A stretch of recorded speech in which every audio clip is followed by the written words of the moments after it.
One Kawan TV1. Assalamualaikum warahmatullahi wabarakatuh. Waalaikumsalam. Alhamdulillah siang ini berkesempatan ketemu dengan Ustadz Andre Kurniawan dari Malang. Ada hal penting, paling tidak dua, persoalan capres dan persoalan Rempang. Persoalan capres ini waktunya sangat pendek sekali, yaitu tanggal 19 sampai tanggal 25 diberi kesempatan untuk mendaftar. Tetapi persoalannya apa yang harus diberikan petunjuk kepada ulama, karena ini ada upaya-upaya yang belum selesai untuk penjagalan terhadap salah satu calon, yaitu Anies Baswedan. Pertama, masalah penjagalan, kemungkinan ada katanya masalah Muhaimin yang akan dijegal secara mendadak. Kemudian yang kedua, diancam Nasdem itu konon dengan kasusnya Limpo itu juga mau dipatahkan, seolah-olah dia tidak berhak untuk mencalonkan Anies karena partainya akan dijerat oleh korupsi. Tapi rakyat tahu semua itu akal-akalan, upaya. Apa yang terpenting nasihat Ustadz kepada rakyat, kepada ulama ini untuk menghadapi rezim yang curang andai kata itu terjadi? Bismillah. Alhamdulillah wassalatu wassalamu ala Rasulillah wa ala alihi wa mawalah wa ba'd. Para pemirsa yang dimuliakan Allah, ini semuanya tidak lepas dari imperialisme Cina terhadap negara kesatuan Republik Indonesia. Yang kita lihat, imperialisme Cina punya satu program besar, One Belt One Road, yang itu meliputi 65 negara dan 70% populasi dunia. Jadi Cina ingin menjadikan Indonesia sebagai sebuah Middle Kingdom, artinya Indonesia dijadikan negara yang bergantung kepada Cina, baik itu food security maupun energy security, dan itu otomatis implikasinya ipolisos butankan. Jadi kenapa tadi yang disampaikan tentang penjagalan salah satu capres, yaitu Pak Anies Baswedan dan Pak Muhaimin, itu tidak lepas daripada rencana ambisi Cina untuk mencengkram negara kesatuan Republik Indonesia ini, sehingga sampai ada info hampir 300 triliun disiapkan untuk all out untuk menjegal pasangan Pak Anies dan Pak Muhaimin, Gus Muhaimin ini. Jadi ini benar-benar, tapi kita sebagai seorang mewakili kaum muslimin di Indonesia, kita yakin apa yang sudah diingatkan oleh Allah Subhanahu wa taala, wa makar wa makarallah wallahu khairul makirin. Mereka membuat makar, tapi Allah membalas makar mereka, dan Allah sebaik-baik membuat makar. Jadi ingat, insyaallah itu yang diyakini oleh kaum muslimin mayoritas di Indonesia ini. Jadi insyaallah bangsa Indonesia, kaum muslim di Indonesia akan all out membela kebenaran dan keadilan ini.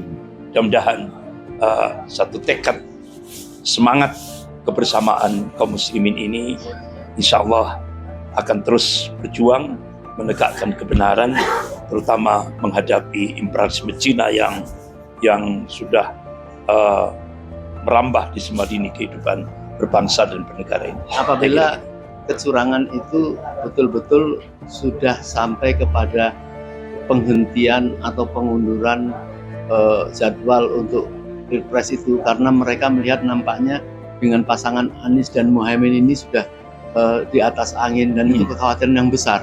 Andai kata mereka mewujudkan benar perubahan penjadwalan seperti itu, apakah rakyat supaya diam saja menerima pengunduran, perpanjangan dan lain sebagainya? Apa yang mesti dilakukan? Ini yang problem di tengah-tengah masyarakat.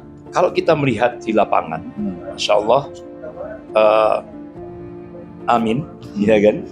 Anies Muhaimin ini, Masya Allah, masyarakat rakyat Indonesia mayoritas kepingin perubahan, ya, kepingin perubahan karena kita bisa melihat sekarang ini kehidupan berbangsa dan bernegara di Indonesia ini sudah terjadi fasad, kerusakan dan semua lini kehidupan berbangsa dan bernegara. Rakyat ingin Indonesia ini berubah, gitu ya.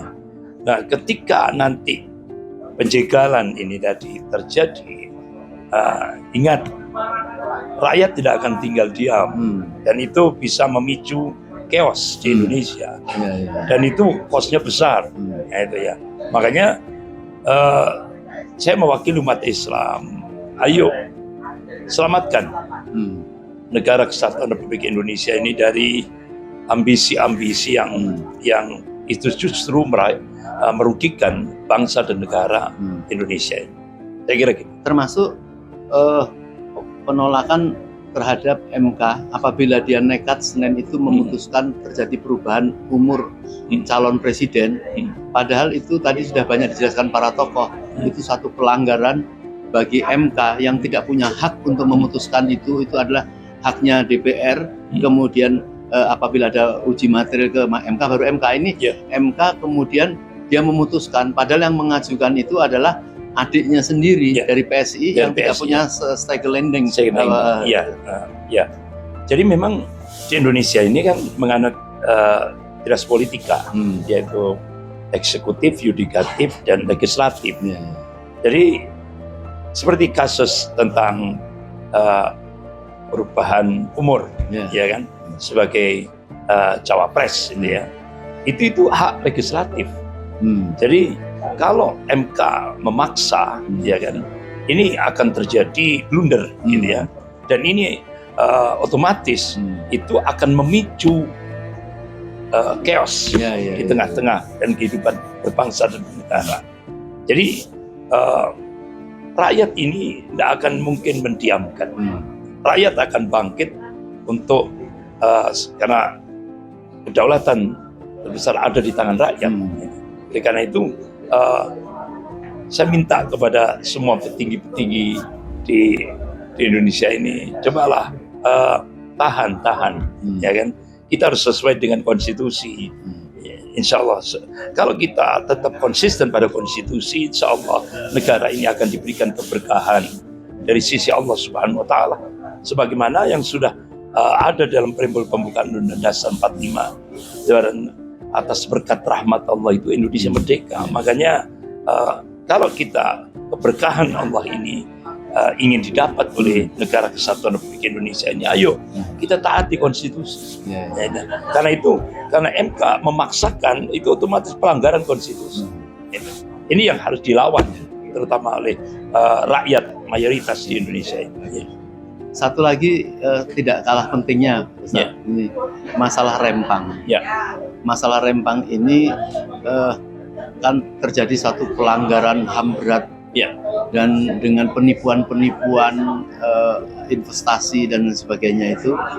Sementara ini memang nampak agak kendor karena ada merasa ketahuan langkah yang salah terhadap tindakan kepada rakyat, dan memang sementara dihentikan karena dianggap harus pakai prosedur yang kurang soft. Tetapi tetap saja mereka ingin tetap melakukan investasi itu, walaupun memang ditolak karena memang betul-betul terjadi satu pelanggaran terhadap proyek strategi nasional yang menjadi kedok saja. Nah, mungkin itu mestinya bukan hanya dihentikan. Sekarang kan tuntutan dari tokoh itu untuk menghentikan. Kalau ada terjadi pelanggaran, kebohongan, kemudian ada penipuan itu, tentunya kan bukan saja si para pengambil kebijakan di lapangan ini, mestinya kan dia dituntut kalau melakukan satu kesalahan besar yang mengakibatkan cedera dan bahkan teraniaya. Seperti misalnya Menteri Bahlil, Menteri Mahfud yang mengatakan memerintahkan mengosongkan, termasuk kepada LBP, dan tentu utamanya adalah Presiden. Satu lagi, maaf, ini saya menyampaikan dari para logika dari para tokoh ini. jangan sampai ini memalukan. Kasus Palestina itu adalah orang Yahudi yang merebut tanahnya orang Palestina untuk mereka. Yang ini yang lebih tolol lagi, ini tanahnya kita direbut oleh penguasa untuk orang lain. Ini kan itu gimana? Silakan. Memang kasus Rempang ini kalau kita lihat dari sisi dari tinjauan keagamaan, ini sebuah kezaliman. Makanya Rasulullah SAW mengingatkan, kalau Rasulullah SAW unsur akhaka dzaliman au madluman. Tolonglah saudara baik yang berbuat zalim maupun yang dizalimi. Bagaimana cara menolong kita orang yang berbuat zalim, cegah kezalimannya. Dan ini nampak sekali kasus Rempang ini sebuah kezaliman penguasa terhadap rakyatnya. Yang itu tadi padahal kalau kita lihat dari sisi historis, kaum muslimin berada di Rempang ini sejak tahun 1834 Masehi. Nah, bahkan kalau kita ungkap sejarah, Sultan Siak, ya kan, itu pernah membantu Indonesia dalam perjuangan sampai Indonesia merdeka. Itu sekian gulden, itu kalau dihitung sekarang sudah 1.000 triliun lebih. Gitu. Loh, kok sekarang diusir? Bagaimana tanda ucapan terima kasih negara terhadap yang dulu pernah berkorban untuk perjuangan sampai Indonesia merdeka, terutama kawasan Rempang ini. Jadi ini hampir seperti tadi diungkap, hampir kebalikan Palestina.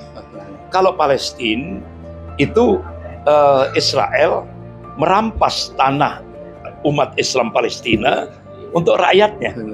Sementara di Indonesia negara atau penguasa merampas tanah rakyatnya untuk imperialisme Cina. Jadi ini sangat sangat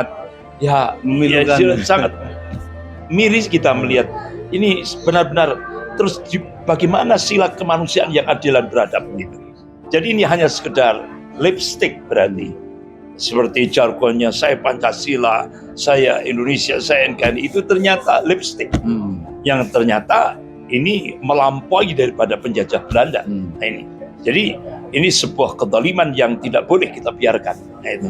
Makanya masyarakat Rempang wajib melakukan perlawanan. Karena di sana kita lihat masyarakat Rempang itu dulu istilahnya generasi-generasi pejuang yang dulu banyak pejuang-pejuang, ya kan? Jadi mungkin ini jadi blunder yang sebenarnya sudah di peminggiran rakyat dari karena investasi ini kita bisa menyimpulkan investasi itu bukan untuk kesejahteraan rakyat tapi investasi untuk invasi, ya kan? Yang ini benar-benar sangat membahayakan bagi kedaulatan negara, kesatuan Republik Indonesia. Itu. Jadi sekali lagi hentikan, karena ini sebuah kezaliman, ya kan? Ini sebuah kezaliman, apalagi kejadian-kejadian sebelum Rempang ini sudah terjadi mulai kasus Wadas, Pulau Komodo, Gorontalo, terus Manado, ya kan? Dan ini benar-benar kebijakan yang kezaliman. Ini negara tidak melindungi rakyatnya. Ini benar-benar harus kita semua bahu-membahu untuk melakukan pencegahan terhadap kezaliman. Saya kira baik. Saya kira ini menjadi gamblang bagi masyarakat dan rakyat di lapangan. Kalau sudah ada pandangan dari para tokoh, terutama paling nggak dua hal tadi. Pertama masalah MK. Ini tentunya bukan saja menolak, tapi harus dituntut MK itu melakukan satu pelanggaran konstitusi. Yang kedua, pengambil kebijakan di Rempang itu bukan saja dia melanjutkan kesalahannya, tapi juga harus dituntut. Jadi itu langkah-langkah yang benar, langkah konkret. Baik, terima kasih Ustaz. Insya Allah kita bertemu lagi. Assalamualaikum warahmatullahi wabarakatuh.